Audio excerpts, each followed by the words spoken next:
वसुतं देवं कंसचाणूरमर्दनं देवकी परमानन्दं कृष्णं वन्दे जगद्गुरु। गुरुर्ब्रह्मा गुरुर्विष्णु गुरुर्देवो महेश्वर गुरु साक्षात् परब्रह्म तस्मै श्री गुरुवे नमः। नारायणं नमस्कृत्यं नरं चैव नरोत्तमं देवीं सरस्वती व्यासं ततो जयमुदीरये ततो जयमुदीरये।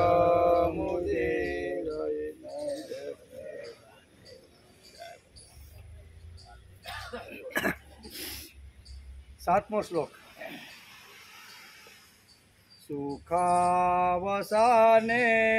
इदमेव सारं दुःखावसाने इदमेव ज्ञेयं देहावसाने इदमेव जाप्यं गोविन्द दामोदर माधवेति।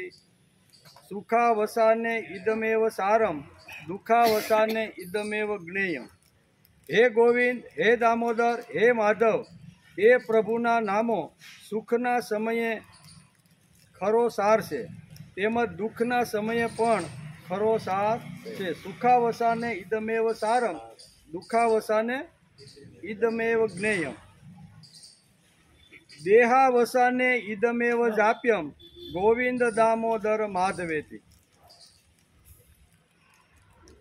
એ જ નામ જપવા યોગ્ય છે અને દેહના પ્રયાણ કાલે પણ એ જ નામ જપવા માટે યોગ્ય છે। સુખના સમયમાં દુઃખના સમયમાં અને દેહ જ્યારે આ શરીર છોડવાનું હોય ને ત્યારે પણ જપ કરવા જેવો એક જ મંત્ર છે। કયો? ગોવિંદ દામોદર માધવેતિ। આજે શ્રીમદ ભાગવત શરૂ થયા એનો 102મો દિવસ, બરાબર ને? ગયા શુક્રવારે આપણે શ્રીમદ ભાગવત સ્કંદ 5 અધ્યાય 11 થી 13 એટલે 3 અધ્યાયને આપણે નમસ્કાર કર્યા। નાના નાના અધ્યાય હતા એટલે એને આપણે પૂરા કર્યા। રાજા રહુગણને ભરતનો ઉપદેશ। વિષયાગ્રસ્ત મન જીવને સંસારના સંકટમાં નાખી દેશે, માટે મન તમે સંભાળો। મનની આખી વાત 2 અધ્યાયની અંદર અહીંયા રહુગણને અહીંયા જડ ભરત સમજાવે છે, એનો પણ આપણે શુક્રવારે વિચાર કર્યો। તેથી તમે સાવધાન થઈને તેને શ્રી ગુરુ અને શ્રી હરિના ચરણની ઉપાસના રૂપે અસ્ત્ર વડે મનને તમે સંભાળવાનો પ્રયત્ન કરો। આમ જડ ભરતે રહુગણને બહુ સરસ મજાનો જે ઉપદેશ આપ્યો એનો આપણે શુક્રવારે સમજવાનો પ્રયત્ન કર્યો। એણે મન ઉપરની ખાસ વાત કરી છે કે વસુદેવને જો એટલે કે વસુદેવ અને ઉપાસના જો કરવાની હોય તો પ્રભુને સંભાળવા પડે। હે રહુગણ, મહાપુરુષની ચરણ રજથી પોતાને નવડાવ્યા વિના ગમે તેટલા બીજા કર્મો કરો તો પણ પરમાત્મા જ્ઞાન શકતું નથી। શ્રી હરિઓની લીલાઓથી તેના કથન અને શ્રવણથી ભગવાનનું સ્મરણ કાયમ રહેવાના કારણે સંસાર સાગર પાર કરી શકાય છે। એ પણ આપણે જોયું। સુખદેવજી કહે છે કે હે ઉત્તરાનંદન, આ પ્રમાણે તે પરમ પ્રભાવશાળી બ્રહ્મર્ષિ પુત્ર એટલે કે જડ ભરતે પોતાનું અપમાન કરનાર રહુગણને પણ ઉપદેશ આપેલો છે। એ પણ આપણે જોયું। કોઈ આપણું અપમાન કરે, કોઈ આપણી શું કહેવાય ટોપી ઉડાડે અથવા ન કહેવાના શબ્દો કહે ને તો પણ આપણી પાસે સારી વાત હોય એ એને સમજાવવાનો પ્રયત્ન કરવો છે। જડ ભરતની પણ આ જ પ્રસંગ વેદવ્યાસે લખ્યો છે કે જડ ભરતને ન કહેવાના શબ્દો અને સાબુક હાથમાં લઈને ઘણા ફટકાર્યા પણ છે જડ ભરતને, બરાબર? પણ છતાંય જડ ભરતે એને સરસ મજાનો જ્ઞાનનો ઉપદેશ આપ્યો છે, એ પણ આપણે જોયું। રહુગણે જડ ભરતના ચરણોમાં વંદન કર્યા, પછી બ્રહ્મર્ષિ એટલે કે બ્રહ્મર્ષિ શ્રેષ્ઠ ભરતજી પરિપૂર્ણ સમુદ્ર જેવા શાંત ચિત્ત અને ઇન્દ્રિયોથી ઉપરત થઈને પૃથ્વી ઉપર વિચરવા લાગ્યા. જડ ભરતના સત્સંગથી પરમ તત્વનું પરમ આત્માનું જ્ઞાન પામીને રાજા રહુગણે પણ અવિદ્યાને લીધે થયેલું દુર્બુદ્ધિ દેહાત્મ બુદ્ધિનો ત્યાગ કરી દીધો. સુખદેવજી મહારાજ કહે છે કે હે રાજા પરીક્ષિત, જે લોકો ભગવાનના આશ્રિત અનન્ય ભક્તોનું શરણ ગ્રહણ કરે છે તેની પાસે અવિદ્યા એક પણ મિનિટ ટકી શકતી નથી. જેમણે ભગવાનનું શરણ લીધું છે એવા લોકો પાસે અવિદ્યા ટકી શકતી નથી. આમ છેલ્લા શ્લોકની અંદર આ બધી વાતો વેદવ્યાસ લખે છે અને રાજા પરીક્ષિતને અત્યારે સુખદેવજી કહે છે. રાજા પરીક્ષિતે કહ્યું કે હે મહાભાગવત મુનિશ્રેષ્ઠ, તમે પરમ વિદ્યમાન છો. તમે રૂપક દ્વારા સંસારનું વર્ણન કર્યું. આખું રૂપક સમજાયું ને. ભવાટી એટલે કે જંગલ એટલે કે વનની અંદર વિચરતો રહેલો જે માણસ છે એને સુખ દુઃખ યશ અપયશ ઘણું બધું કાંટા ઝાંખરા આવે, ઘણીવાર સારા ફળ પણ મળે. આવું બધું વર્ણન અહીંયા રૂપકના અર્થની અંદર આખું જંગલ ભવાટીનું વર્ણન તમે કર્યું, પણ એ મારી બુદ્ધિમાં ઉતર્યું. તમે રૂપકના અંદર કીધું, વાર્તાની રૂપની અંદર કીધું, પણ આ મને મારી બુદ્ધિ પ્રમાણે મને સમજાણું નથી. અલ્પ બુદ્ધિવાળા મનુષ્યો વડે સરળતાથી આ રૂપક સમજી શકાતું નથી. તેથી મારી પ્રાર્થના છે કે આ દુર્બુદ્ધિ વિષયનું રૂપક સ્પષ્ટીકરણ કરો.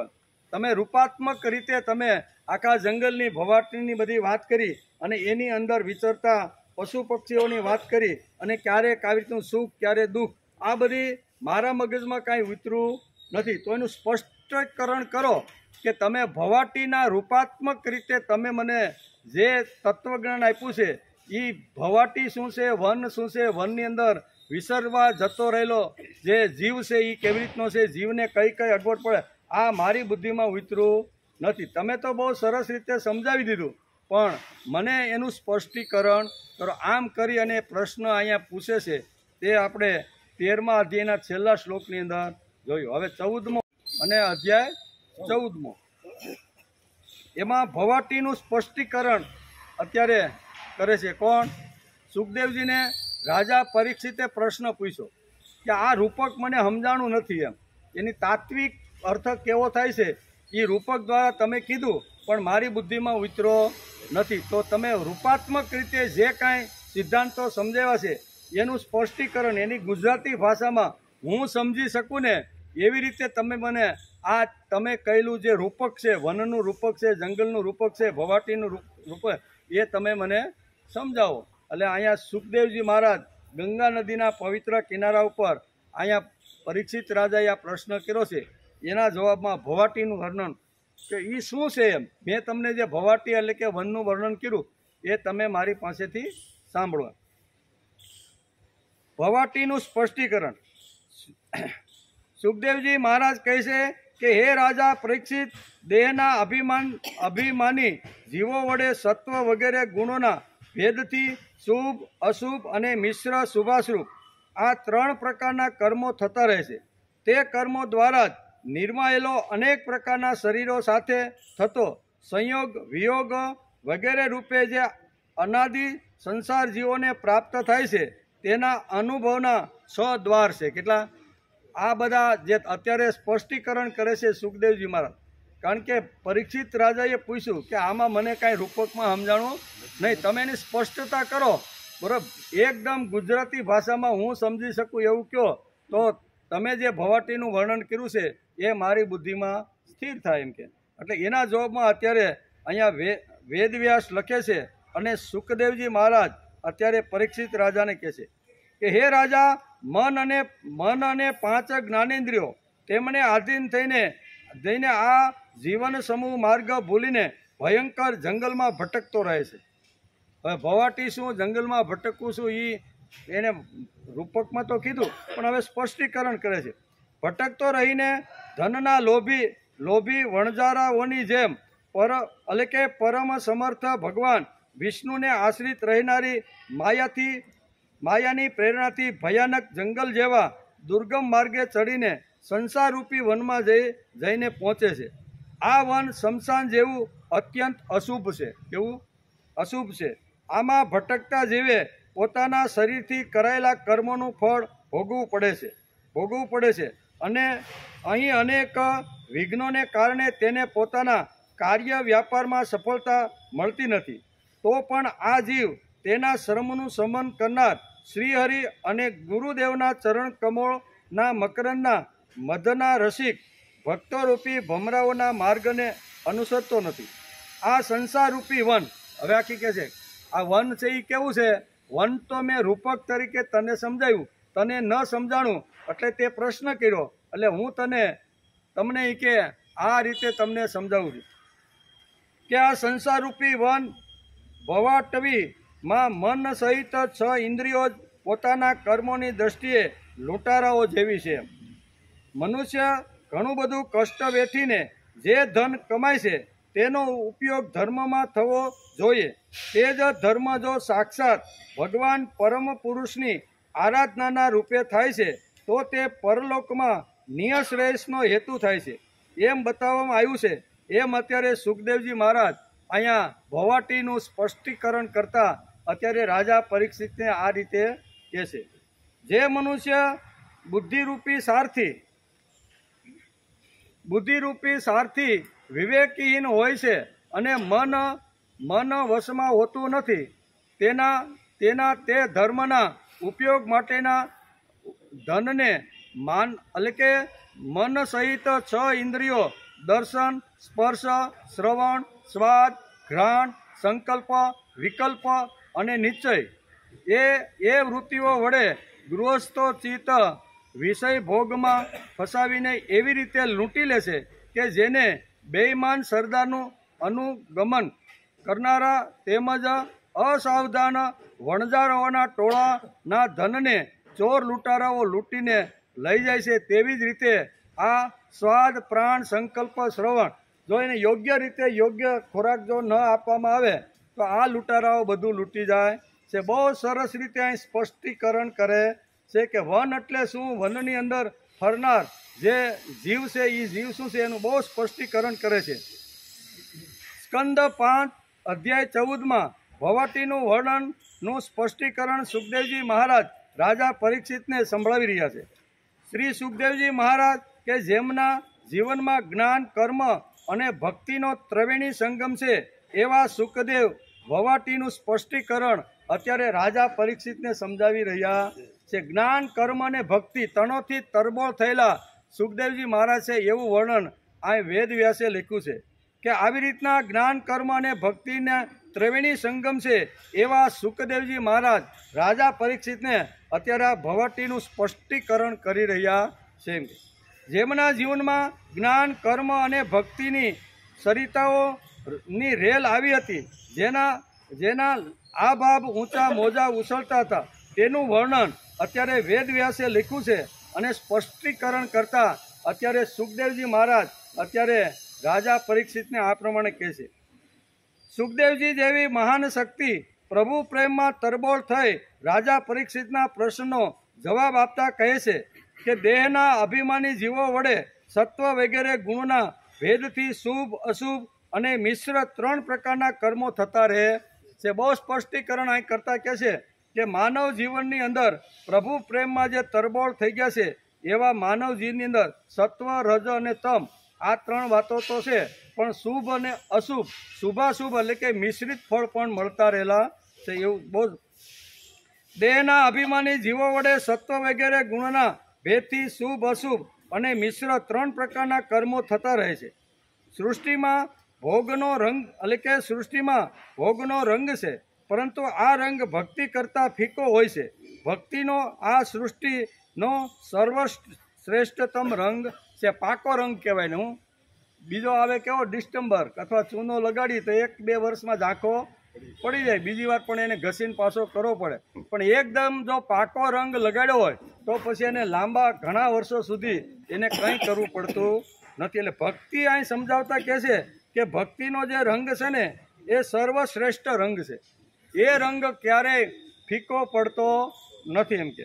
એટલે કે સંસારરૂપી વનમાં જ્યારે માણસ પ્રવેશ કરે છે ત્યારે ત્યારે કેવી અનુભૂતિઓ થાય છે તેનું વર્ણન વેદવ્યાસે સ્કંદ 5 અને અધ્યાય 14માં 46 શ્લોક, કેટલા 1 થી 46 શ્લોકની અંદર આ ભવાટીનું સ્પષ્ટીકરણ અત્યારે સુખદેવજી મહારાજ અત્યારે રાજા પરીક્ષિતને સંભળાવે છે કે આવી રીતના સ્કંદ 5 અને અધ્યાય 14માં 46 શ્લોકમાં ભવાટીનું એટલે કે વન અને જંગલનું વર્ણન, વન શું છે, જંગલ શું છે, ભવાટી શું છે, બરોબર, એને માનવ જાતિ સાથે શું સંબંધ છે ને આનું બહુ સ્પષ્ટીકરણ કરતા અત્યારે વેદવ્યાસ લખે છે.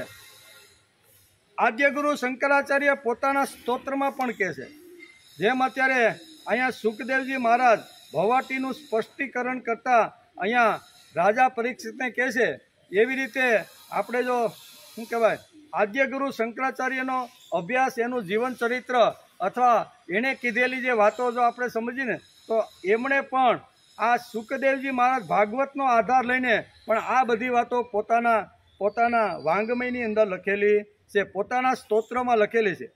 આદ્યગુરુ શંકરાચાર્ય પણ પોતાના સ્તોત્રમાં કહે છે, શું કહે છે? પ્રમાણમ ભવાબ્ધેરિદમ મામકાના નિતંબા કરાભ્યામ ધૃતો યેન તસ્માત વિધાતુર્વસત્યે ધૃતો નાભિકોશ પરબ્રહ્મલિંગમ ભજે પાંડુરંગમ. આદ્યગુરુ શંકરાચાર્યએ કીધેલું જે આ ભવસાગરનું વર્ણન છે એ જો બરોબર આપને સમજાઈ જાય તો સુખદેવજી મહારાજે જે ભવાટીનું વર્ણન કરતા પરીક્ષિત રાજાને જે વાતો કીધી છે એ આપણે સારી રીતે સમજાય જાય. કારણ કે એમ અહીંયા શંકરાચાર્ય પણ ભવાટીનું એટલે કે સંસાર સાગરનું વર્ણન કરે છે કે સંસાર સાગર કેવો છે? પ્રમાણમ ભવાબ્ધે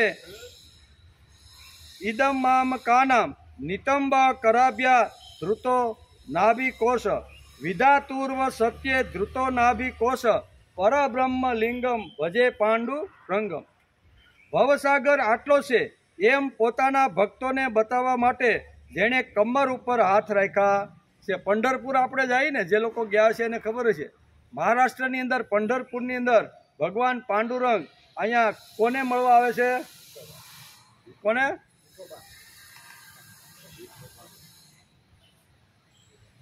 કોને મળવા ગયા? બસ હા યાદ ન રે, પુંડલિકને. ચંદ્રભાગા નદી ઉપર પુંડલિકને જ્યારે મળવા માટે ગયા ને ત્યારે એનું વર્ણન કહે છે કે ભગવાન અહીં કડ ઉપર હાથ મૂકી અને એક ઈંટ ઉપર ઊભા છે. એટલે એ અહીં બતાવે છે કે ભવસાગર બહુ ભાઈ ઊંડો નથી, કમર સુધી જ પાણી છે. તમે ભવસાગર તારીને તમે મારી સુધી આવી શકો તો કડ ઉપર હાથ રાખીને ભગવાન આ સ્પષ્ટીકરણ કરે છે. એવું જ અહીં છે, ભવસાગર આટલો છે એમ પોતાના ભક્તોને બતાવવા માટે જેણે કમર ઉપર હાથ રાખ્યા છે અને પ્રજાપતિને રહેવા માટે જેણે નાભિકોશ ધારણ કર્યો છે એવા પરબ્રહ્મના ચિહ્નરૂપ પાંડુરંગ ભગવાનને હું નમસ્કાર કરું છું. આમ આદ્યગુરુ શંકરાચાર્ય પણ પોતાના સ્તોત્રની અંદર આ જ વાત લખે છે. ભગવાન પોતાના સ્વરૂપથી સમજાવતા રહ્યા છે કે આ સંસાર અતિશય સહેલો છે અને સરળ પણ છે, તેમાં ડરીને રહેવાનું કોઈ કારણ નથી. જે ભગવાનના થયા છે તેમને માટે આ ભવસાગર ભવાટી તરવો બહુ જ સહેલો થઈ જશે.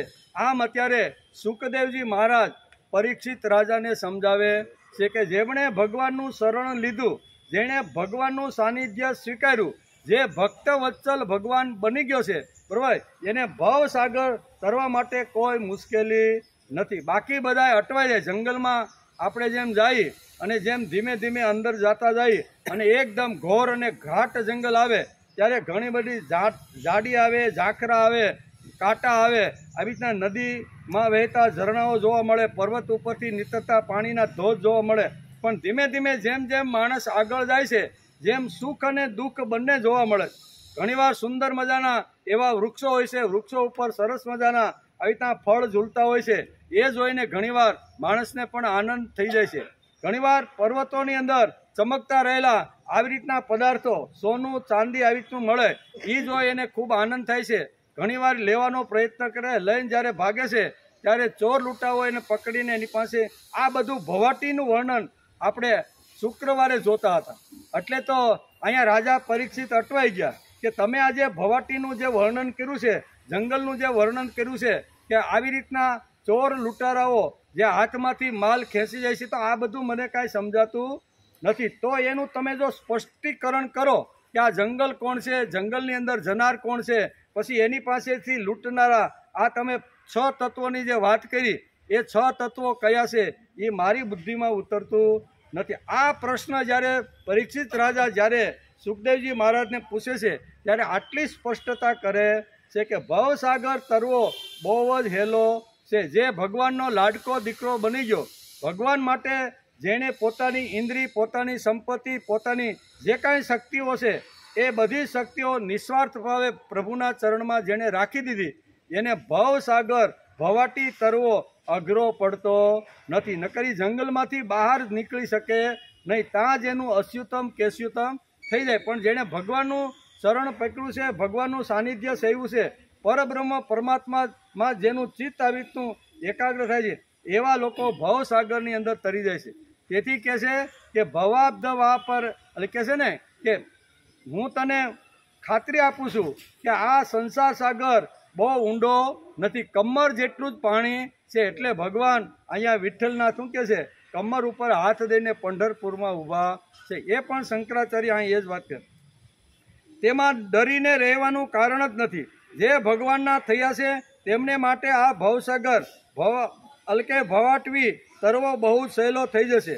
ભવાટવી એટલે જંગલ, ભવાટી એટલે વન. એમ અત્યારે પરીક્ષિત રાજાને કહે છે. પિતામસ્ય જગતો માતા ધાતા પિતામહ કાં તો પિતાસી લોકસ્ય ચરાચરસ્ય. આ ભગવાન એટલે કે ભગવાનની ભૂમિકા માન્ય કર્યા પછી ભવાટવી જંગલ, વન, સંસાર સાગર ભયાનક ન લાગવો જોઈએ, એમ સુખદેવજી મહારાજ અત્યારે રાજા પરીક્ષિતને કહે છે. એકવાર આ જે સંસાર સાગર છે એ એકવાર આવી રીતનો જો ભગવાનનું શરણ જો માણસ લઈ લે તો એને કોઈ દિવસ ભવાટી જંગલ એને બહુ અઘરું લાગતું નથી. ભગવાને આપણે ડૂબાડ્યા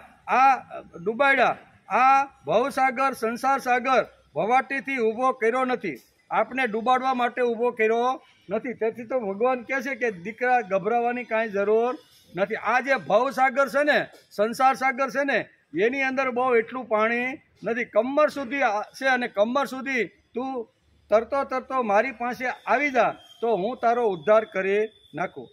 આપણી રમત માટે આ ભવાટીનું વર્ણન વેદવ્યાસે કર્યું છે. અને સુખદેવજી મહારાજ રાજા પરીક્ષિતને સ્પષ્ટીકરણ કરતા આ વાત સમજાવે છે. રાજાનો શું પ્રશ્ન હતો? તમે અપ્રત્યક્ષ રૂપે જીવોના સંસારમાં જે માર્ગનું વર્ણન કર્યું છે તે અલ્પ બુદ્ધિવાળા મનુષ્યને સરળતાથી સમજી શકાતું નથી. સમજવા માટે થોડુંક અઘરું પડે છે. આ એનો પ્રશ્ન હતો, અઘરું પડે છે. તેથી મારી પ્રાર્થના છે કે આ દુર્બોધ વિષયનું રૂપક સ્પષ્ટીકરણ કરતા શબ્દ વડે ખોલીને એક એક શબ્દ તમે મને સમજાવો કે આ ભવાટી શું છે, વન શું છે, વનની અંદર પ્રસરતો રહેલો માણસ કોણ છે, ઝાર અને ઝાખડા કોણ છે, વહેતા રહેલા ઝરણા, આ બધું તમે આ રૂપકના બારામાં સમજાવ્યું, પણ તમે એનું સ્પષ્ટીકરણ કર્યું નથી. તેથી આ આખા અધ્યાયની અંદર અહીંયા 46 શ્લોકની અંદર અત્યારે સુખદેવજી મહારાજ અહીંયા ભવાટીનું સ્પષ્ટીકરણ કરે છે. તેથી મારી પ્રાર્થના છે કે આ દુર્બોધ વિષયનું રૂપક સ્પષ્ટીકરણ કરતા શબ્દ વડે બોલીને તે સમજાવો. તેથી સુખદેવજી મહારાજ પરીક્ષિતને ભવાટવી એટલે કે સંસાર સાગર, વન અને જંગલનું વર્ણન કરી અને સરળ ભાષામાં એને સમજાવે છે કે મેં તને જે કાંઈ વાતો કરી એ તે કીધું કે શબ્દ ફોડીને મને સમજાવો તો ખબર પડે. તેથી ફોડીને કહે છે. ભગવાને આપણને ડૂબાડવા માટે આ ભવસાગર ઊભો કર્યો નથી, આપણી રમત માટે આ ભવાટીનું વર્ણન અહીંયા વેદવ્યાસે લખ્યું છે અને મેં તમને સમજાવ્યું છે, એમ સુખદેવજી મહારાજ કહે છે. રમત માટે સંસારની નિર્મિતિ છે. આ તો તરવા માટેનો બાથ છે. તે બાથમાં તરવાનું શીખતી વખતે નાક મોઢામાં ઘણીવાર પાણી પણ આવી જાય. આપણે તરવાનું શીખવાનું હોય અને બાથ હોય ને, સુરતમાં ઘણા બધા બાથ છે, એ બાથમાં જ્યારે આપણે તરવા માટે શીખવા માટે જઈએ ત્યારે આપણે તરતા આવડતું ન હોય પણ ઘણીવાર તરવાનો પ્રયત્ન કરી કોઈ શીખવાડતું હોય તો શું કે મોઢામાં નાકમાં પાણી આવે કે ન આવે? આવી જાય. આપણે જો તરવાનું જ શીખવાનું હોય તો એમાં પાણી પણ નાકમાં આવી જાય. કોઈ વખત ખારું ખારું પાણી દરિયામાં પણ જો શીખવા માટે જાય અને ધીમા હળવા મોજા જો આવતા હોય અને બહુ ઊંડું ન હોય તો પણ ત્યાં માણસ આવી રીતનો તરવાનો પ્રયત્ન કરે તો ખારું પાણી પણ આવે, ઘણીવાર મીઠું પાણી પણ આવે અને ઘણીવાર ખારું પણ આવે. કોઈ વખત ખારું ખારું પાણી મોઢામાં જાય તો જ બાથ યાદ આવે. ખારું પાણી મોઢામાં જાય તો સુખ યાદ આવે. આ બહુ સ્પષ્ટીકરણ અહીંયા વેદ વ્યાસે જે લખ્યું છે એનું સ્પષ્ટીકરણ સુખદેવજી મહારાજ રાજા પરીક્ષિતને કહે છે કે આવી રીતનો ભવસાગર છે. ભવસાગરમાં એક મીઠા જળનો જળાશય છે, એક બાજુ ખારા જળનો જળાશય છે. બંનેમાં તમે સ્નાન કરવા માટે જાઓ અને ડૂબવા અથવા નાકમાં પાણી આવે તો ઘણીવાર મીઠું પાણી પણ નાક અને કાનમાં ભરાઈ જાય અને ઘણીવાર તમે સમુદ્રમાં નાહવા જાઓ તો ખારું પાણી પણ આવે. એટલે સુખ દુઃખથી ભરેલો આ સંસાર છે એમ અત્યારે અહીંયા સુખદેવજી મહારાજને એના સ્પષ્ટીકરણ કરતા કહે છે. આ સંસારમાં ડગલે ને પગલે બીતા બીતા ન ચાલો. આ તો મારા બાપનું જંગલ છે, ભવાટી છે. હું જંગલમાં આપણે જ્યારે ફરી, જંગલ એટલે સંસાર, સ્પષ્ટીકરણ આપણે સમજવાનું કે જ્યારે આપણે સંસારમાં ફરતા હોઈએ ત્યારે ડગલે ને પગલે માણસે ભય કે ડર રાખવો જોઈએ ને. આપણે તો ઘણી વાતમાં આખા દિવસમાં 17 વાગ તો મરી જતા હશું, મરી ગયા બરોબર. ક્યાંક જવાનું હોય ને બસ 5 મિનિટ મોટી પીડી હોય તો કે મરી ગયા ભાઈ, 7:45ની બસ તો ગઈ. પણ 7:45ની ગઈ છે તો 7:50ની તારી વાહ આવે છે, પણ 7:45ની સેટકે એટલે શું કે મરી ગયા હો ભાઈ. અમે આવું તો દિવસમાં 17 વખત તો માણસ મરતો હશે. કહેવાનો અર્થ કે ડગલે ને પગલે માણસે આવી રીતનો વિચાર કરવો જોઈએ નહીં. ભગવાને આ સૃષ્ટિ, આ જંગલ, આ ભવાટી આપણે રમવા માટે બનાવ્યું છે. 100 વર્ષ સુધી આપણે હસતા રમતા કિલોલ કરતા કરતા આપણા 100 વર્ષ સુધી જાય એ માટે આ બધી ભવાટી નિર્માણ કરી છે. સૃષ્ટિની નિર્મિતિ સર્જિતી શા માટે કરી છે કે માનવને બનાવ્યા પછી આ રમશે કોની જોડે, આ 100 વર્ષ કાઢશે કોની જોડે. તેથી અહીં ભવાટીનું વર્ણન કરતા કહે છે કે આમાં કોઈ તારે જંગલમાં પ્રવેશ કર્યો છે, સંસારમાં પ્રવેશ કર્યો છે અને સૃષ્ટિ સાથેનો તારો સંબંધ છે તો તારે કોઈ દિવસ ડરવાનું કોઈ કારણ નથી. ડગલે ડગલે મરી ગયા, ડગલે ડગલે આવી રીતનું થાય છે તો એ તારે કોઈ કરવાનું કારણ નથી. એમ કે આમાં મને વળી ડર શેનો? મારે ઘરે ચાલવામાં, મારે ઘરે ફરવા હરવામાં સંકોચ અને લોભ કેવો, શોભ કેવો. આપણે ઘરના જ આંગણામાં, ઘરની અંદર આપણે હરતા ફરતા હોય તો એમાં ડર શેનો ભાઈ? આપણું ઘર છે, બાપાનું ઘર છે અને બાપાના ઘરમાં આપણે બધા રહેવા માટે આવ્યા છીએ. આમ છતાં હું કાયદાનું ઉલ્લંઘન ન કરું, મારા હાથે કોઈ પણ પાપ ન થાય તેના માટે સતત જાગૃત રહું અને વિના સંકોચે આ સંસારમાં ભવાટીમાં ફરતો રહું એમ માણસને લાગવું. સ્પષ્ટીકરણ કરતા કહેશે કે ભવાટી એટલે સંસાર અને સંસારમાં માણસ જ્યારે આવે છે ત્યારે અનેક પ્રકારના જંગલની અંદર જેમ જાડી, ઝાંખરા, કાંકરા, ચડાડ ઉતાર બધું જે આવે છે એવી રીતે આપણા સંસારમાં બધું આવવાનું છે. એવું સ્પષ્ટીકરણ અત્યારે સુખદેવજી મહારાજ અત્યારે રાજા પરીક્ષિતને કહે છે. આ ભવસાગરમાં રમતા રમતા ફરવું હોય તો શું સાચવવું પડશે ભાઈ? આ સંસાર સાગર છે, ભવાટી છે, બરોબર. એમાં જો આપણે હસતા રમતા કિલોલ કરતા કરતા 100 વર્ષ આનંદ પ્રમોદથી જો જીવવાનું હોય તો કઈ વાતોને સાચવવી પડશે આપણે. એનું બહુ સ્પષ્ટીકરણ અત્યારે સુખદેવજી મહારાજ રાજા પરીક્ષિતને સમજાવે છે કે તમે મને પૂછ્યું છે કે આવું દુર્બુદ્ધ જે રૂપક તમે જે મને સમજાવ્યું એ મારી બુદ્ધિમાં ઉતર્યું નથી, બરોબર. તો એનું સ્પષ્ટીકરણ કરીને એક શબ્દ તમે ફોડીને મને સમજાવો કે આ ભવાટી એટલે શું છે. ભવાટીની અંદર તમે આ બધું જે વર્ણન કર્યું એ કાંઈ મારી બુદ્ધિમાં ઉતર્યું નથી, કારણ કે અમે મંદ બુદ્ધિવાળા છીએ અને મંદ બુદ્ધિવાળાને આટલું મોટું તત્વજ્ઞાન પચે નહીં. તેથી તમારે એનું સ્પષ્ટીકરણ કરવું જોઈએ. જેમ બાળક બીમાર પડે અને આપણે હોસ્પિટલ લઈ જઈએ અને ડૉક્ટર પછી તપાસે બરોબર કે અને પછી કે બેન આ 2 બોટલ છે ને, એક સવાર અને સાંજ, બરોબર ને, એ તમારે આને આપવાની છે, પણ આ દવા થોડીક ભારે છે એટલે તમારે એને પાણીમાં નાખી, દૂધમાં અથવા મધની અંદર નાખીને ભેળવીને તમારે આપવાની છે. એને થોડું પાતળું કરવાનું. શું છે, દવા તો ભારે છે પણ બાળક પચાવી શકે એવું નથી, તો બાળકને પચે એવું હળવું કરવું હોય તો શું કરવું પડે? તો કે દવાની અંદર કાં તો પાણી છે, કાં તો મધ છે, કાં તો દૂધ ભેળવીને એને હલાવીને પાતળું કરીને આપવી પડે. તેથી અહીં બહુ સ્પષ્ટીકરણ કરતા કહે છે કે આવી રીતના જે મંદ બુદ્ધિના જે માણસો છે એને કદાચ આવી રીતનું આ રૂપક ન સમજાય, પણ હું તને એક એક શબ્દ તે પૂછ્યું છે એટલે એક એક શબ્દ ફોડી ફોડીને તને સમજાવું છું. બહુ સરસ રીતે દ્રષ્ટાંતો આપીને સુખદેવજી મહારાજ અહીંયા રાજા પરીક્ષિતને સમજાવે છે. આ ભવસાગરમાં રમતા રમતા ફરવું હોય તો શું શું સાચવશો? દ્રષ્ટિ નિર્મળ અને પવિત્ર. પહેલી વસ્તુ, આ સંસારમાં ભાઈ તું ફરશો ને, ફરવાનું તો થશે જ, જવાનું તો થશે જ, વ્યવહાર કરવાનો થશે જ, કામ ધંધા નોકરી કે કોઈ પણમાં ઘર છોડીને બહાર તો તારે નીકળવું પડશે. જો તું સમાજની અંદર બહાર નીકળને તો તારી પ્રથમ તારે કઈ વાત હાંચવાની છે? તારી દ્રષ્ટિ હાંચવાની છે, તારી આંખને સંભાળવાની છે. શા માટે?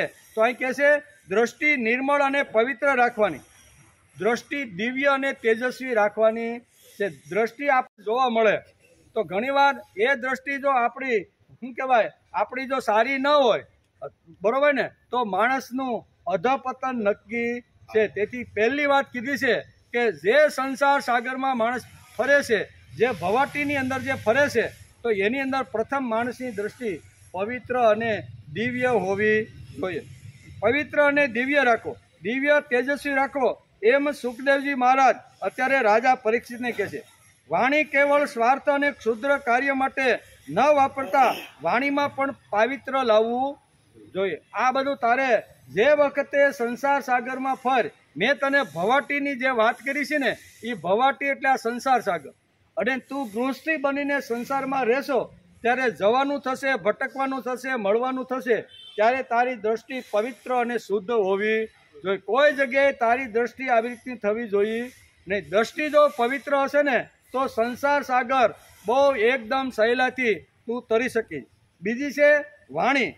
વાણી કેવળ સ્વાર્થ અને ક્ષુદ્ર કાર્ય માટે ન વાપરતા વાણીમાં પણ પાવિત્ર લાવવું જોઈએ. મને પૈસા મળે અથવા મને મારો સારો વ્યાપાર થાય, કારણ કે આગલા અધ્યાયની અંદર વ્યાપારની પણ વાત કરી હતી કે જંગલની અંદર વ્યાપાર કરનાર માણસ જ્યારે સમાજમાં ફરતો હોય છે ત્યારે એને કઈ કઈ કાળજી રાખવી જોઈએ એ બધી જ વાતો અહીંયા સમજાવવાનો પ્રયત્ન કરે.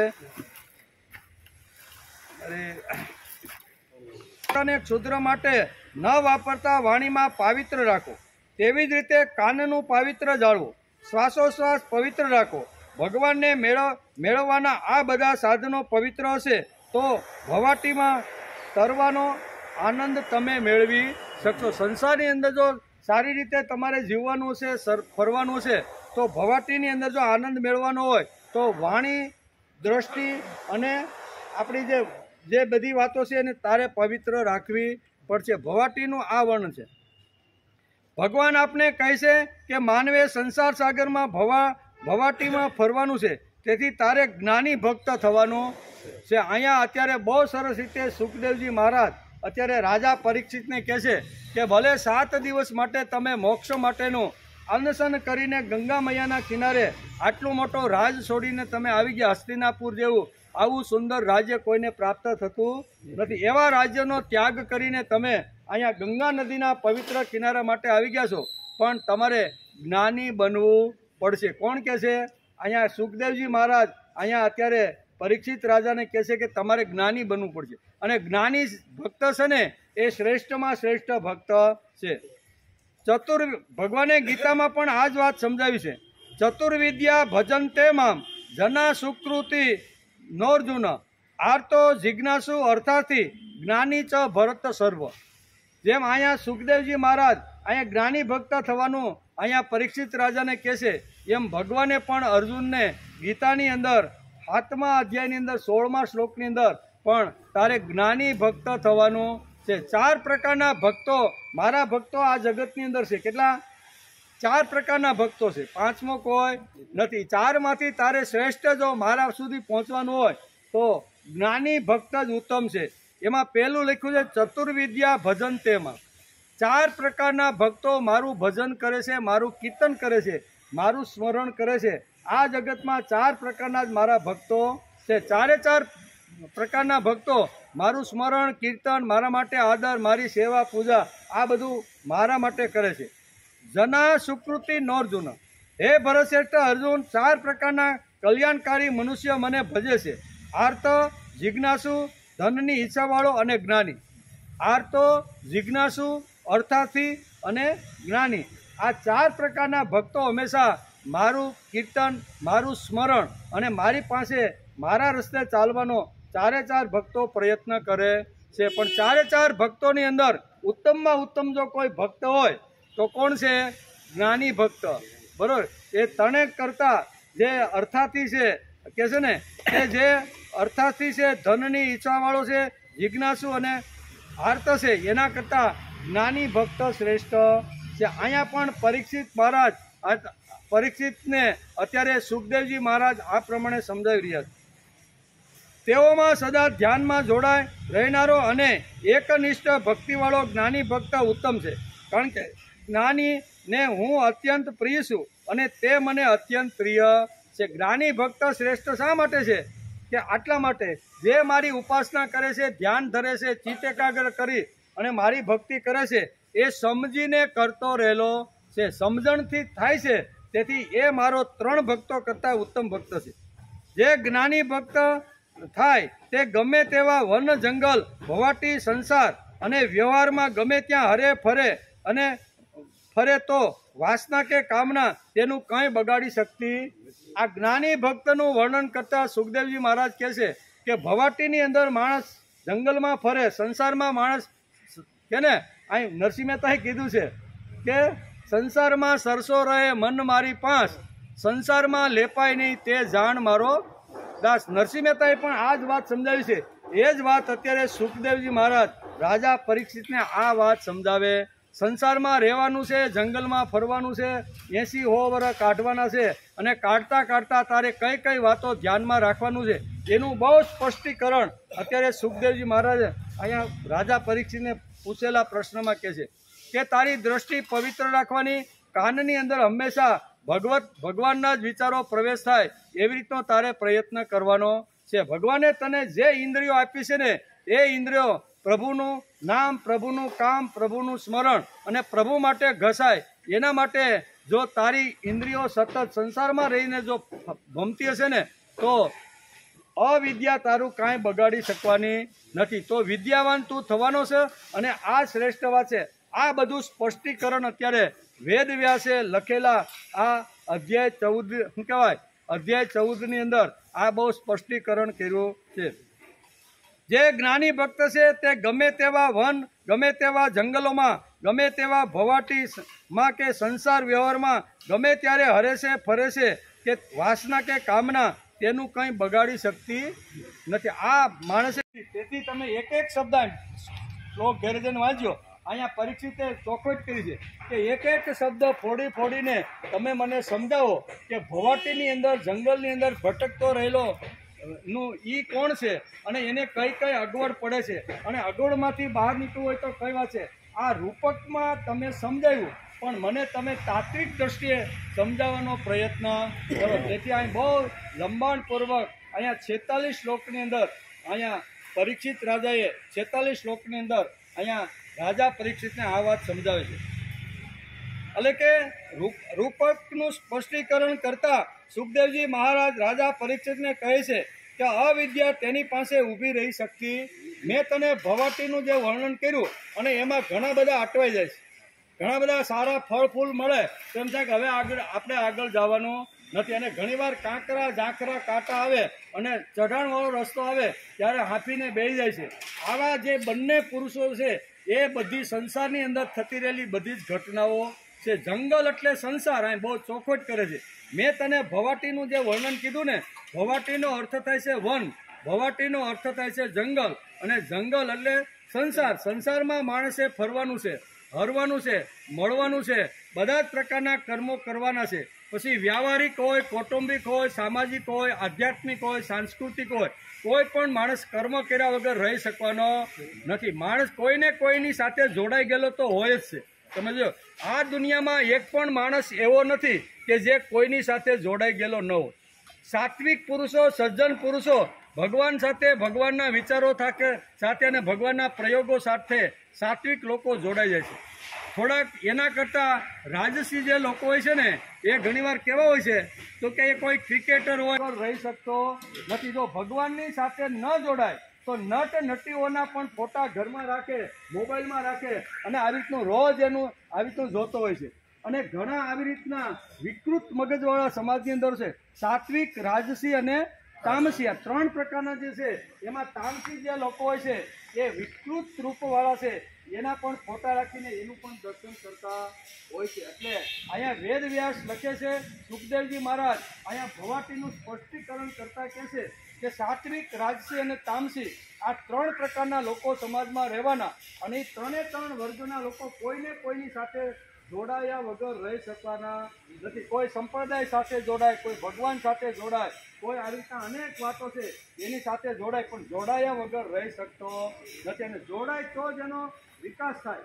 કોઈ પણની સાથે જો એનું બંધન હોય ને તો જ એનો વિકાસ થાય. આ દાખલા તરીકે સામે આપણું પીપળાનું વૃક્ષ છે, અહીં પાછળ વડલાનું વૃક્ષ છે, એનો વિકાસ થયો છે, એ છાંયો આપે છે, ફળ આપે છે, અથવા આવી રીતે ઓક્સિજન આપે છે. તો એનું કારણ શું છે? એણે પૃથ્વીનું બંધન સ્વીકાર્યું છે, પૃથ્વી માતાનું બંધન સ્વીકાર્યું છે. તેથી એના ઉપર ફળ લાગે, ફૂલ લાગે, સરસ મજાનું આવી રીતના પર્ણ લાગે, અને પર્ણમાંથી નીકળતો ઓક્સિજન આ બધું નીકળે છે. એનું કારણ શું છે કે આ વૃક્ષે પૃથ્વી માતાનું બંધન સ્વીકાર્યું છે. તેથી હે રાજા પરીક્ષિત, તમારે પણ બંધન સ્વીકારવું પડશે. તમારે ગમે ત્યાં મન ભટકશે, ગમે ત્યાં આવી રીતનું મન જશે ને તો સંસારની અંદર તમારી મુક્તિ થવાની નથી. તમારે આ જે તમારું જે મન છે, તમારી જે ઇન્દ્રિયો છે, તમારું જે કાંઈ શરીરની બધી વાતો છે એને ભગવાનની સાથે જોડી દેવાની છે. ભગવાનની અંદર એકાત્મ જો તમે થઈ જશો તો તમારો 7મા દિવસે મોક્ષ થશે. મન જો ભટકતું હશે, બરોબર, મન કોઈ જગ્યાએ બીજી જગ્યાએ વ્યસ્ત હશે ને તો તમે જે હેતુથી 7 દિવસ માટે અન્નશન કરીને હસ્તિનાપુર જેવી નગરી છોડીને તમે જે ગંગા નદીના કિનારા માટે 7 દિવસમાં મોક્ષ મેળવવા માટે આવ્યા છો, પણ મન જો ભટકતું હશે તો આ મુક્તિ તમને મળવાની. બહુ સ્પષ્ટીકરણ સુખદેવજી મહારાજ અત્યારે રાજા પરીક્ષિતને આ રીતે, કારણ કે એક શબ્દ ફોડીને તમે મને કહો, આવો શબ્દ પરીક્ષિત રાજાએ અહીંયા પૂછ્યો છે. એટલે આપણે પણ એક શબ્દ ફોડી અને સુખદેવજી મહારાજ આ ભવાટીનું વર્ણન કરતા શું કીધું છે એને આપણે પણ આપણી બુદ્ધિ અનુસાર સમજવાનો પ્રયત્ન કરીએ છીએ. તેથી 46 શ્લોકની અંદર સુંદર મજાનું આ આખું રૂપાત્મક જે આગલા અધ્યાયમાં જે કીધું હતું એનું સ્પષ્ટીકરણ અત્યારે અહીંયા સુખદેવજી મહારાજ કરે છે. આગળ કહે છે કે રૂપકનું સ્પષ્ટીકરણ સુખદેવજી મહારાજ રાજા પરીક્ષિતને કહે છે કે અવિદ્યા તેની પાસે ફરી શકતી નથી. જેણે ભગવાનનું શરણ લઈ લીધું, જેણે બધી જ ઇન્દ્રિયો ભગવાનની અંદર આવી રીતે રાખી દીધી, એની પાસે અવિદ્યા ક્યારેય ફરતી શકતી નથી.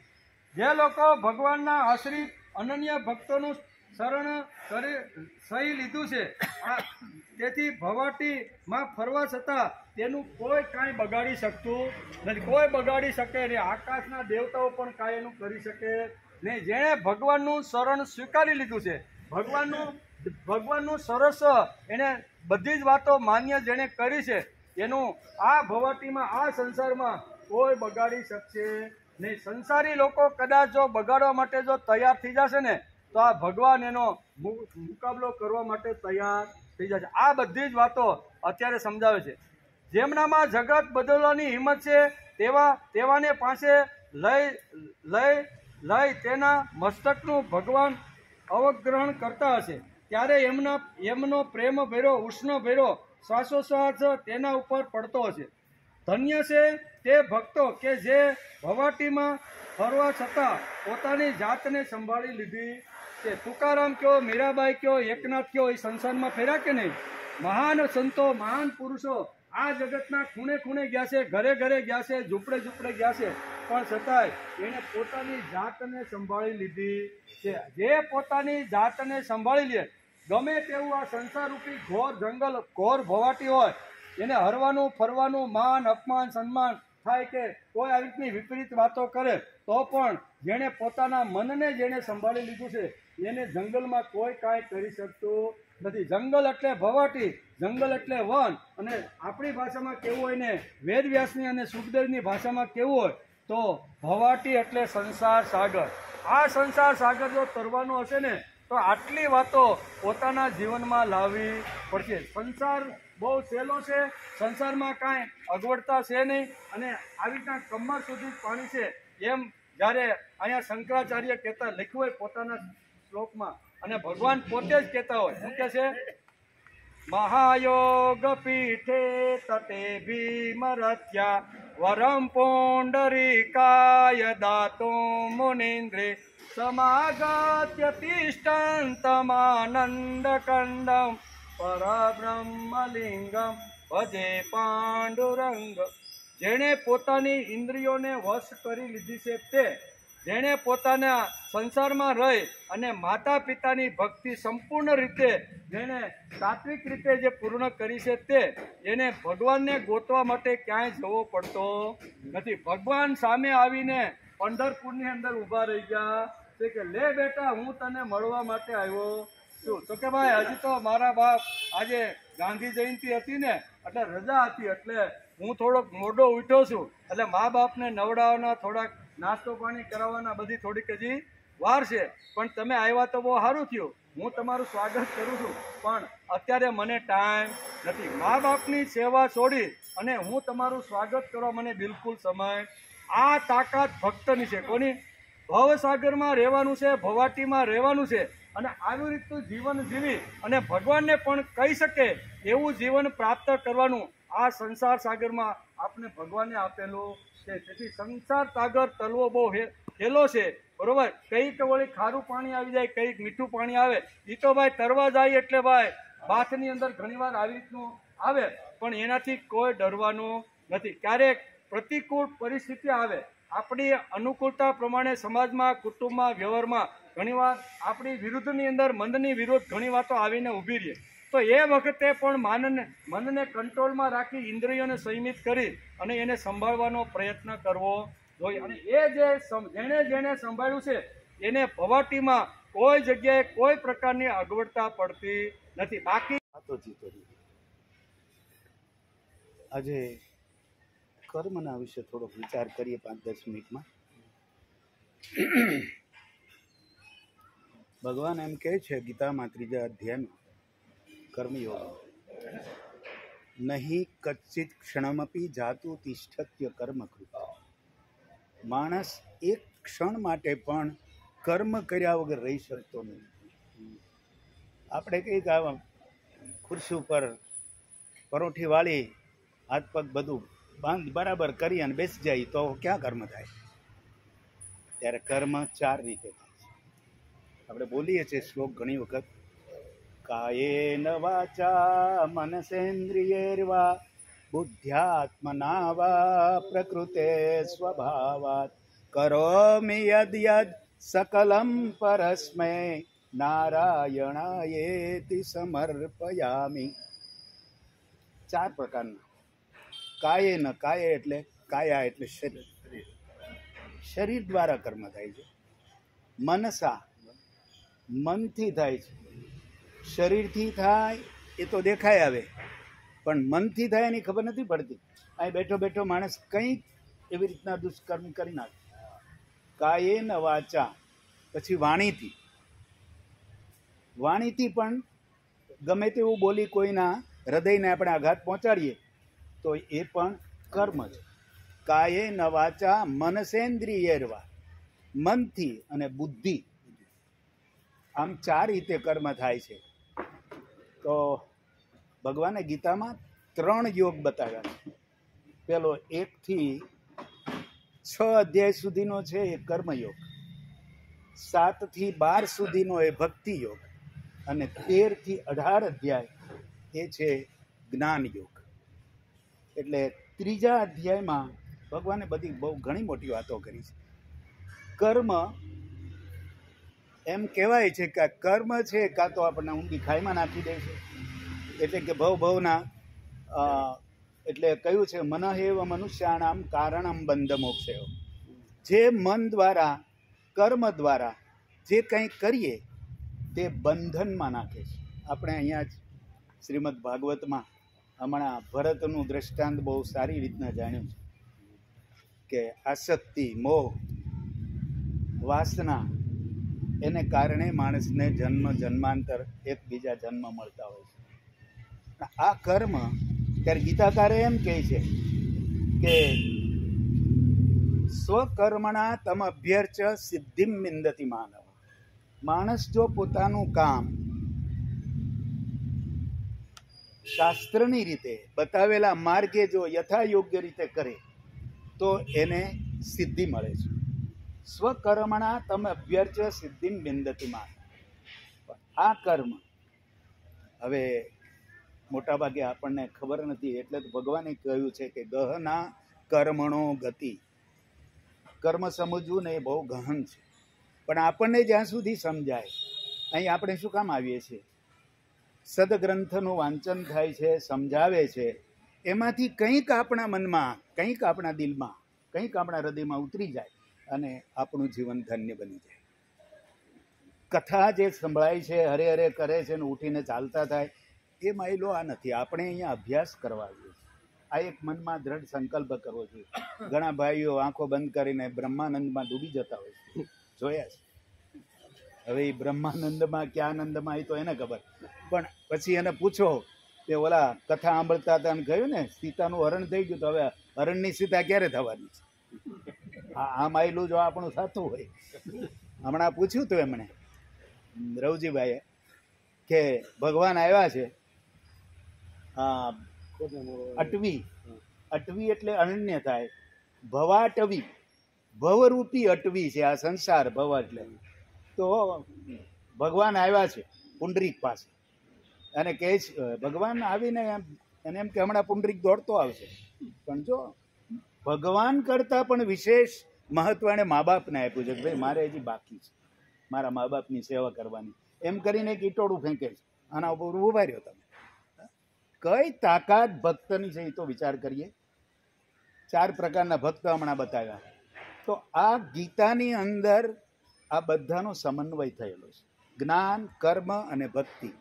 સર્વશ્રેષ્ઠ જ્ઞાની ભક્ત બતાવ્યો છે. જવા દે, હું વાત કરું છું કર્મની. કર્મ કર્યા વગર માણસ રહી ન શકતો હોય તો કેવું કર્મ કરવું? આ પ્રશ્ન આવે. હવે કેવું કર્મ કરવું એટલે કોઈ પેથાભાઈ કે અમથાભાઈ આપણને કે આ કર્મ કરતો એનાથી આપણો ઉદ્ધાર થાય ખરો? ક્યાં જવું જોઈએ? શાસ્ત્ર, આપણા ગ્રંથો, રામાયણ, મહાભારત, ભાગવત, આવા ગ્રંથોનું શ્રવણ કરવું જોઈએ. અને શ્રવણ કરવું એ પણ પહેલી ભક્તિ બતાવી છે. શ્રવણમ કીર્તનમ વિષ્ણુ સ્મરણમ પાદ સેવનમ વંદનમ અર્ચનમ મંદનમ દાસ્યમ સખ્યમ આત્મનિવેદનમ. આ શ્લોક કોક દી બોલીએ ને એટલે તો પહેલી ભક્તિ બતાવી શ્રવણ. કર્મ કેવું કરવું એના માટે સાંભળવું પડે, અને સાંભળવું પણ કેવું? શાસ્ત્ર વચનને સાંભળવું. કથાઓ તો ઘણી સાંભળે, આપણે સાંભળીએ રોજ બરોજ. ટીવીનું બટન આમ શરૂ કરો કે તરત એકાદા મહારાજ કથા વાંચતા જ હોય. હજારો લાખો માણસો સાંભળે છે આ કથા, છતાં માણસમાં રૂપાંતર કેમ નથી થતું? આ પ્રશ્ન થાય. કર્મ કરે જ છે ને સાંભળવાનું, છતાં એનામાં કોઈ રૂપાંતર થતું નથી. એનું કારણ એક છે કે સાંભળે છે તો એનું મન ત્યાં નથી, અથવા તો વિચારો મળે છે તે શાસ્ત્રોક્ત વિચારો નથી, મનોરંજન માટેના વિચારો મળે છે. આજની કથાઓ મોટા ભાગે મનોરંજન. કોઈક એવા કથાકારો કે જે તાત્વિક અર્થ માણસને સમજાવી અને એને યોગ્ય રસ્તો આપે છે. તો આ કર્મ, સારું કર્મ અને ખરાબ કર્મ. આપણા શાસ્ત્રકારોએ કર્મના 3 પ્રકાર બતાવ્યા છે. એક તો સંચિત કર્મ, એક ક્રિયમાણ અને એક પ્રારબ્ધ. આ 3 પ્રકારના કર્મ. સંચિત એટલે આપણે ભૂતકાળમાં જે કર્મ કરી નાખ્યા એ ભેગા થાય છે. હવે આ સંચાલન આપણે નથી કરતા, પણ ઈશ્વર આપણું ચિત્ત મનો બુદ્ધ્યહંકાર ચિત્તાની નામ, આ એમાં ચિત્ત આવે છે ને, આપણે કંઈ પણ કામ કર્યું એટલે ચિત્તમાં, જેમ કોમ્પ્યુટરમાં અથવા તો મોબાઈલમાં, એટલે એમાં સેવ થઈ જાય, એમ આપણા કર્મો આ ચિત્તમાં તરત જ છપાઈ જાય, અને એ છપાઈ ગયેલા કર્મ ભેગા થાય એને આપણે સંચિત કર્મ. પછી ક્રિયમાન, હાલમાં આપણે જે કરતા રહ્યા છીએ, અહીં બેઠા છીએ, સાંભળીએ છીએ, ઘરે જવાના છીએ, ખાશું પીએ, હાલમાં જે થતા કર્મ એને ક્રિયમાન કર્મ. અને પ્રારબ્ધ, જે સંચિત થયેલા કર્મ છે એ પાકે અને ફળ રૂપે મળે એને પ્રારબ્ધ કહેવાય. કોઈ કહે ને કે ભાઈ ફલાણો ભાઈ તો હવે 2 વર્ષમાં આવ્યો અને કાંઈ હતું નહીં, ભાડે રહેતો હતો, કર્મનું પાંદડું કહી દીધું અને અત્યારે કરોડપતિ બની ગયો થાય. એનું કારણ પૂર્વે કરેલા એના સંચિત કર્મો છે એ પ્રારબ્ધ રૂપે પ્રગટ થાય એટલે ફળ મળે છે, અને પરિણામે એને એ માલદાર બની જાય, અને ઘણા માલદાર હોય તો એ ભિખારી બની જાય છે. આ પ્રમાણે આ કર્મની ગતિ છે. હવે ભગવાન ગીતામાં કહે છે, બીજા અધ્યાયના 47મા શ્લોકમાં, કર્મણ્યેવ અધિકારસ્તે મા ફલેષુ કદાચન. આ એક શ્લોક માણસ જીવનમાં ઉતારે ને તો એને કોઈ વાસના, કોઈ બંધન, કોઈ આસક્તિ રહે. ભગવાન કહે છે કર્મણ્યેવ અધિકારસ્તે, કર્મ કરવામાં તારો અધિકાર છે, માં ફલેષુ કદાચન, પણ એનો ફળમાં અધિકાર નથી કે મને આ કર્મ કર્યું એટલે ફળ મળવું જ જોઈએ અથવા તો ક્યારે મળે.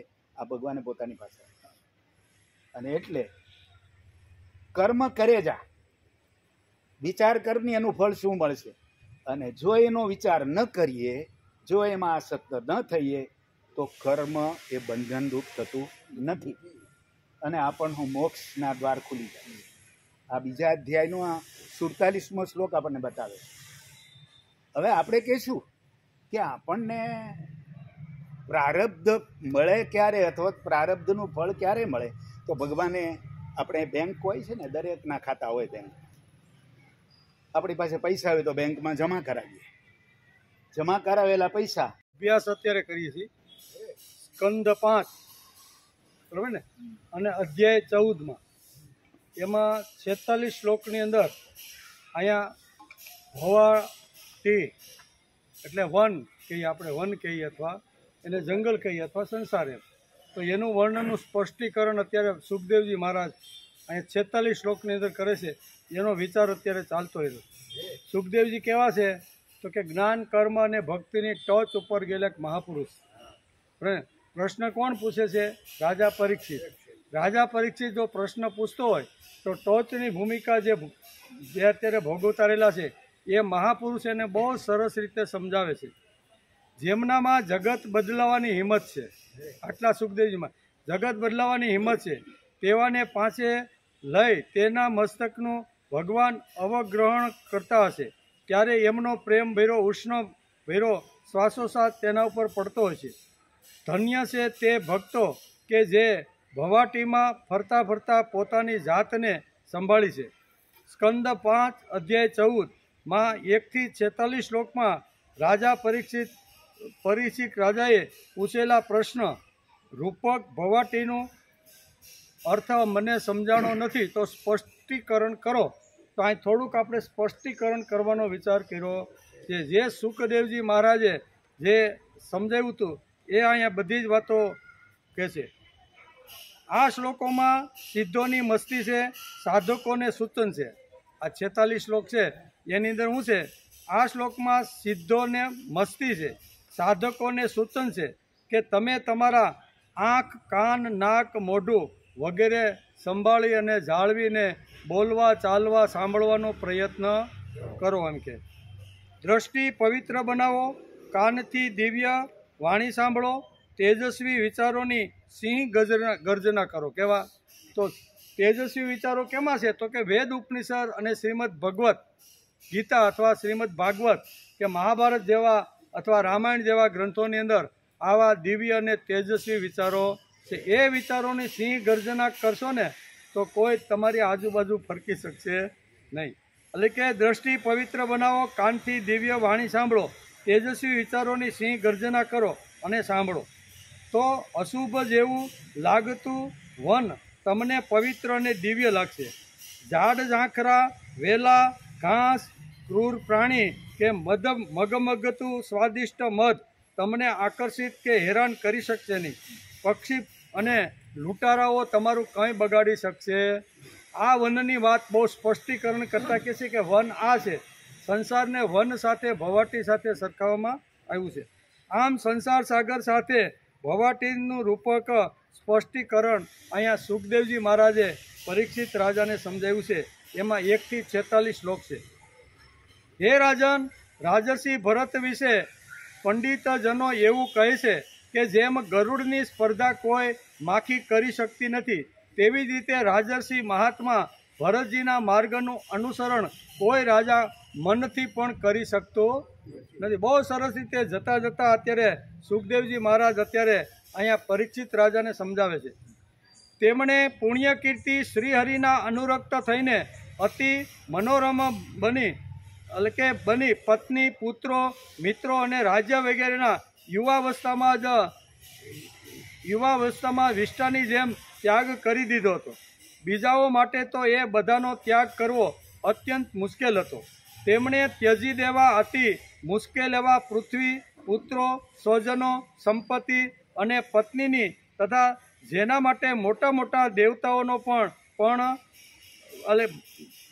પણ કરગરતા રહે છે, પણ જે પોતાને તેમના પ્રત્યે દયા દૃષ્ટિ કરવા તેમને પર દ્રષ્ટિપાત કરતા રહે છે, તે લક્ષ્મીનો પણ ત્યાગ કરી અને જંગલની અંદર આવી અને તપસ્યાની શરૂઆત કરી. ભરતનું વર્ણન કરતાં સુખદેવજીમાં થોડી યાદ અપાવે છે.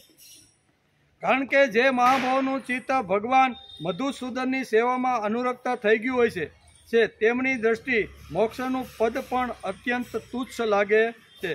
તેમણે મૃગ શરીરનો ત્યાગ કરવાની ઈચ્છા થતાં ઊંચા અવાજે કહ્યું હતું કે ધર્મનું રક્ષણ કરનારા, ધર્મનું અનુષ્ઠાનમાં નિપુણ, યોગ વડે જાણી શકનારા, સાંખ્ય યોગના પ્રતિપાદ્ય, પ્રકૃતિના અધીશ્વર, યજ્ઞ મૂર્તિ સર્વ અંતર્યામી શ્રીહરિને તમે નમસ્કાર કરજો.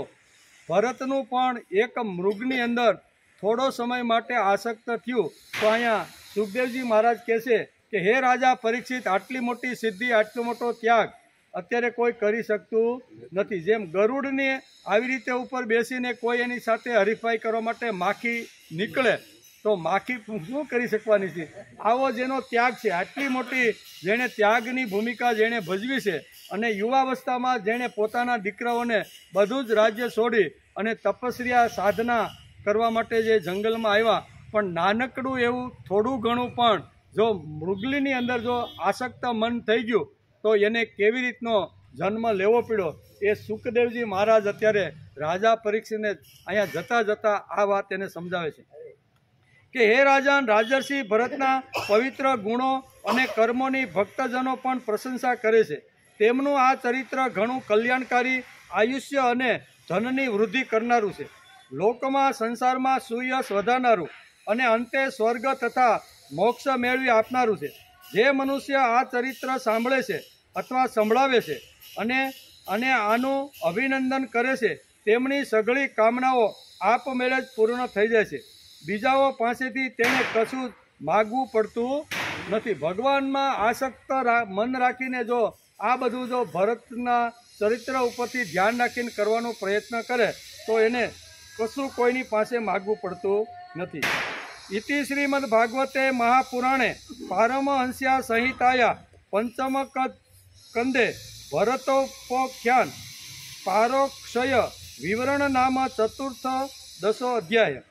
5મા સ્કંદ અંતર્ગત ભરત ઉપાખ્યાનનો પારોક્ષય વિવરણ નામનો 14મો અધ્યાય સમાપ્ત થયો. 14મા અધ્યાયની અંદર આટલી વાતો હતી. ભવાટીનું સ્પષ્ટીકરણ, એટલે ભવાટી શું છે, વન શું છે, જંગલ શું છે અને જંગલની સાથે સંસારમાં કેવી રીતની અગવડો, આ બધી જ વાતો બહુ સ્પષ્ટ રીતે અહીંયા વેદ વ્યાસે લખી છે. અને સુખદેવજી મહારાજે રાજા પરીક્ષિતને જે પ્રશ્ન પૂછ્યો હતો કે અમારા જેવા મંદ બુદ્ધિવાળા તમે જે આ તત્વજ્ઞાન કીધું અથવા રૂપક કીધું એમાં અમે કાંઈ સમજી શક્યા નથી. તો દુર્બુદ્ધ આવી રીતનું ઉત્કૃષ્ટ તમારી પાસે જે જ્ઞાન અહીંયા રૂપકના રૂપમાં તમે જે કીધું એનું તમે એક એક શબ્દ ફોડીને સ્પષ્ટીકરણ કરો તો સુખદેવજી મહારાજે 46 શ્લોકની અંદર બહુ સરસ રીતે અહીંયા રાજા પરીક્ષિતને સંભળાવ્યું. એમ કરીને આ અધ્યાયને આપણે નમસ્કાર કર્યા. અધ્યાયમાં ભરતજીના વંશનું વર્ણન છે. બરાબર, ભરતજી પછી કયા કયા રાજાઓ આવ્યા એનું બહુ સ્પષ્ટ રીતે ટૂંકાણમાં બહુ સરસ છે. એટલે એ રાજા તો આવ્યા જ છે પણ આપણે ખાલી જરીક એને યાદ કરી લઈએ. સ્કંદ 5 અધ્યાય 15માં ભરતજીના વંશનું વર્ણન વેદવ્યાસે લખ્યું છે અને સુખદેવજી મહારાજ અત્યારે રાજા પરીક્ષિતને આખા ભરતની વંશ પરંપરા સમજાવે છે. ભરતનો પુત્ર સુમિત, તેનો પુત્ર દેવતાજીત થયો.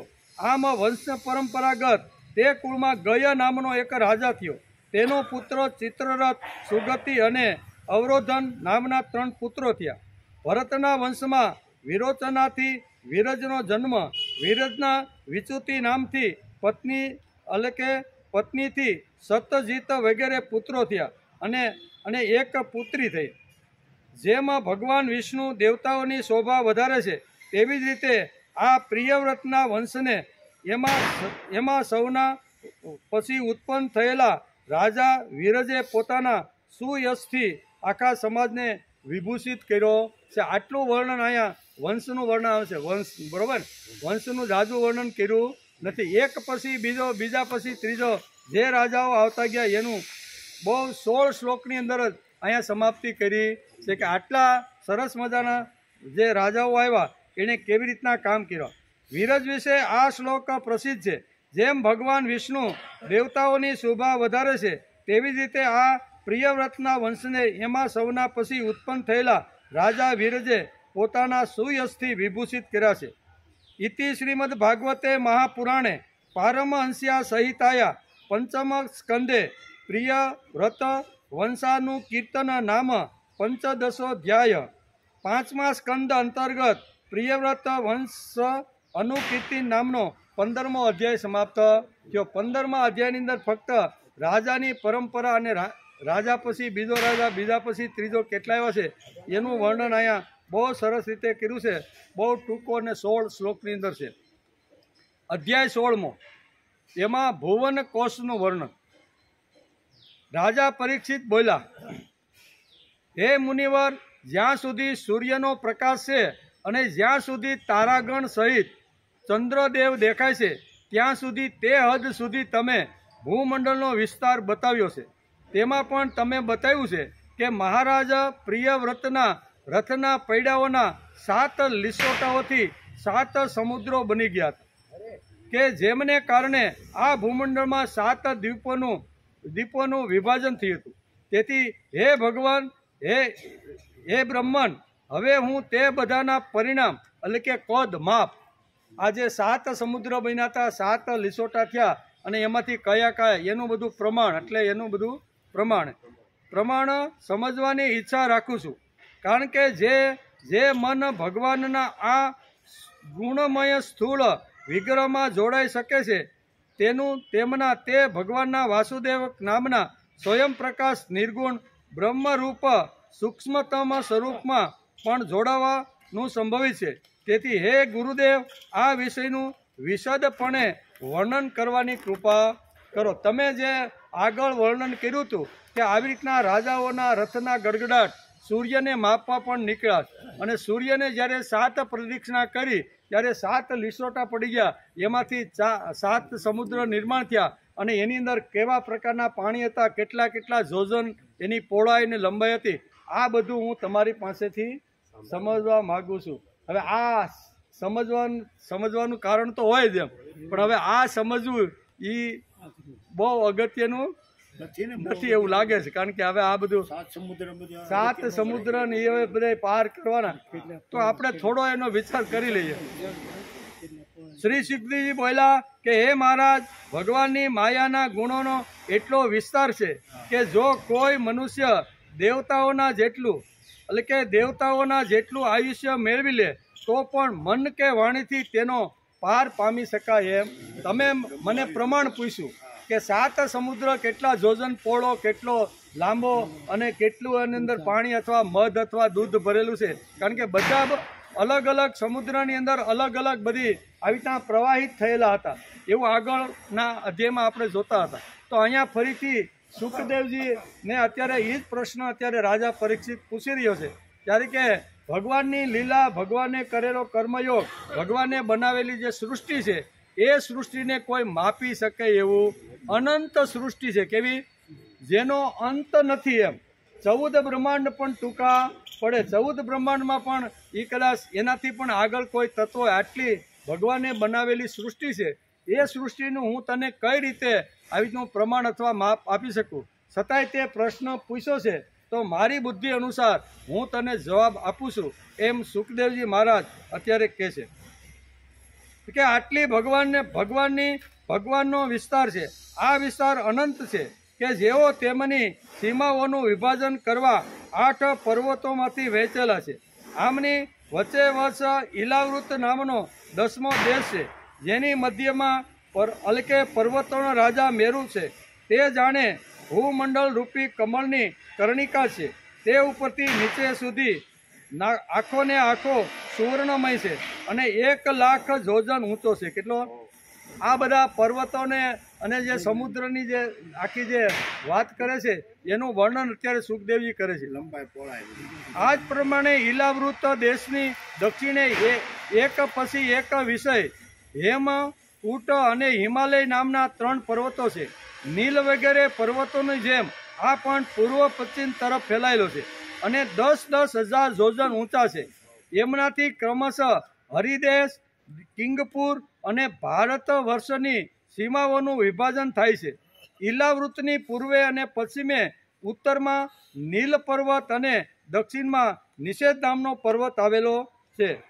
મંદરાચલ કે મંદર પર્વતના ખોળામાં 11 જોજન ઊંચું દેવતાઓનું જે આમરા વૃક્ષ છે, તેમાંથી ગિરી શિખર જેવડા મોટા મોટા અને અમૃત જેવા સ્વાદિષ્ટ ફળ મળતા રહેલા છે.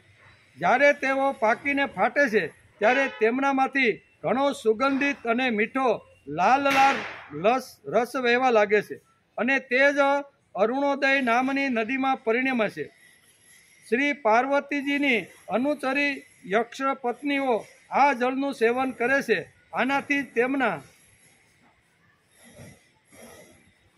આનાથી તેમના અંગોમાંથી એવી સુગંધ નીકળે છે કે તેમને સ્પર્શીને વહેતા પવન તેમની ચારે તરફ 10 જોજન સુધી આખા દેશને સુગંધીથી ભરી દે છે.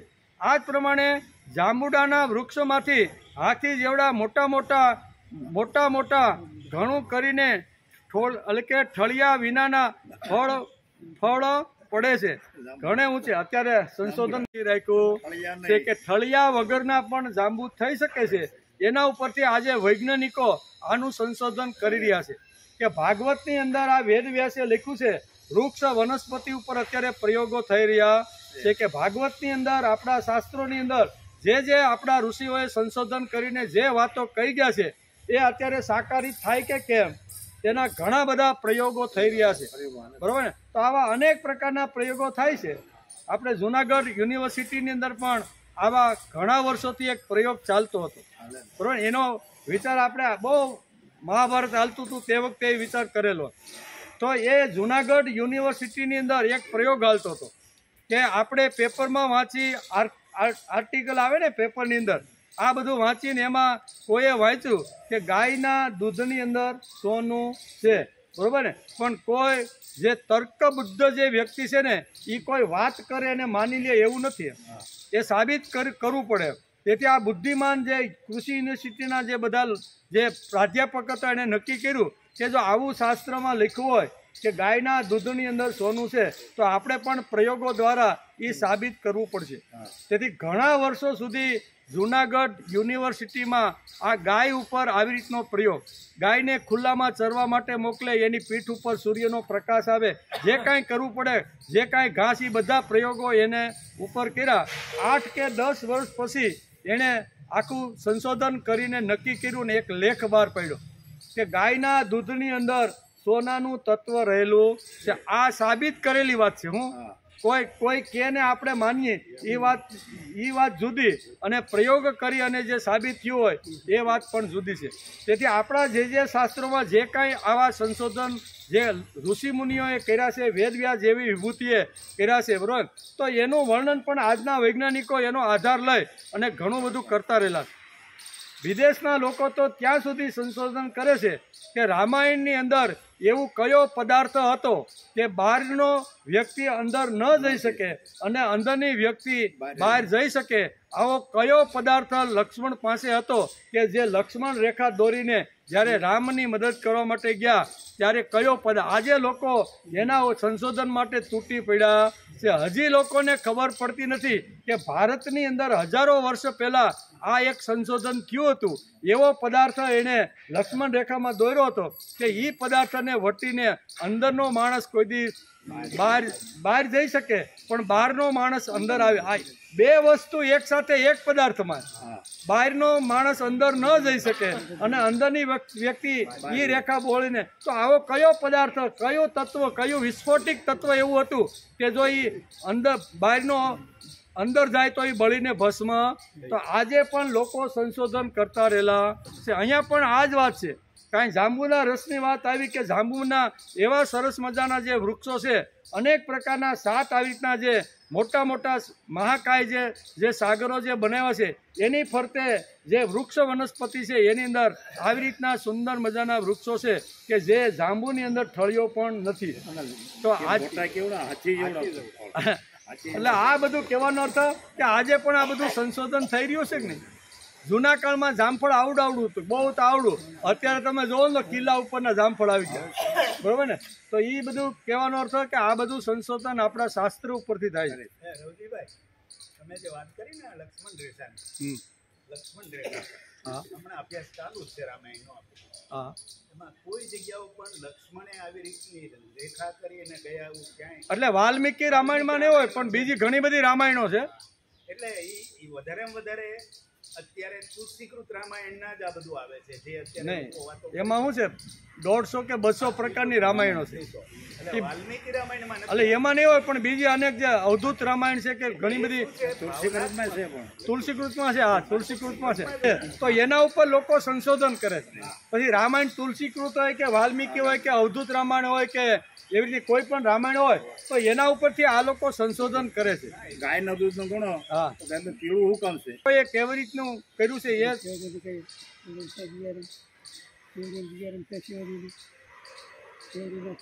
અત્યારે અહીં કહે છે કે હે રાજન, જેમ કમળની કરણી એટલે કે કર્ણિકાની ચારે તરફ કેસર પરાગ હોય છે, તેવી જ રીતે મેરુના એટલે કે મૂળ દેશમાં તેની ચારે તરફ કુરંગ, કુરર, કુસમ, પૈનિક, ત્રિકૂટ, શિશિર, પતંગ, ઋષિક, નિષદ, સિનિષદ, કપિલ વગેરે આ 20 પર્વતો બીજા છે આજુબાજુ. સમુદ્ર જે 7 લીસોટાથી 7 સમુદ્ર અલગ અલગ પાણીથી અથવા અલગ અલગ આવી રીતના એની આજુબાજુ આવી રીતના 20 પર્વતો છે.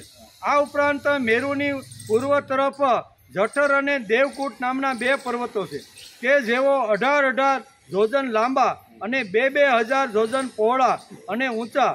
આ પ્રમાણે પશ્ચિમ તરફ પવન અને પારિયત્ર, દક્ષિણ તરફ કૈલાસ અને કરવીર તથા ઉત્તર તરફ ત્રિશુંગ અને મકર નામના પર્વતો છે. આ 8 પહાડોથી ચારે બાજુ ઘેરાયેલા સુવર્ણમય મેરુ પર્વત અગ્નિ જેવો ઝગમગતો રહે છે. કહે છે કે મેરુના શિખરના મધ્યમાં ભગવાન બ્રહ્માજીની સુવર્ણમય નગરી છે જે આકારમાં ચોરસ અને કરોડ જોજન વિસ્તારવાળી છે. તેની નીચે પૂર્વ વગેરે 8 દિશાઓ, ઉપદિશાઓમાં તેમના અધિપતિ ઇન્દ્ર વગેરે 8 લોકપાલોની 8 નગરીઓ બનેલી છે. તેઓ પોતપોતાના સ્વામીઓને અનુરૂપ તે દિશાઓમાં છે તથા પરિમાણના બ્રહ્માજીની નગરીના ચોથા ભાગ જેવડી છે. એટલે અહીંયા જે વાત પ્રશ્ન કયો પૂછ્યો હતો કે તમે મને જે આવી રીતના કે શું કહેવાય ભરત કુળના જે આગળના જે રાજાઓ થઈ ગયા એ જ્યારે સૂર્યને માપવા માટે ગયા અથવા સૂર્યની કેટલી દૂરી છે પૃથ્વી લોક ઉપરથી, એ પોતાનો રથ લઈને જ્યારે એને 7 પ્રદક્ષિણા કરે છે ત્યારે 7 લીસોટા થઈ જાય છે. તો આ લીસોટામાં 7 સમુદ્ર નિર્માણ થયા, અલગ અલગ નગરીઓ નિર્માણ થઈ, અલગ અલગ પય એટલે પાણી જે તળાવ હતું એ. તો આ બધું કેટલા વિસ્તારમાં, કેટલું જોજન, કેટલું લાંબુ, કેટલું પહોળું, એ તમે મને સમજાવો. તો પરીક્ષિત રાજાને સમજાવતા સુખદેવજી મહારાજે અહીંયા 29 શ્લોકની અંદર આ બધી વાતો સમજાવવાનો પ્રયત્ન કર્યો છે. ઇતિ શ્રીમદ ભાગવતે મહાપુરાણે પારમહંસ્યા સંહિતાયા પંચમા સ્કંદે ભુવન કોશ વર્ણન નામ 16 અધ્યાય. 5મા સ્કંદ અંતર્ગત ભુવન કોશ વર્ણન નામનો 16મો અધ્યાય સમાપ્ત થયો. 16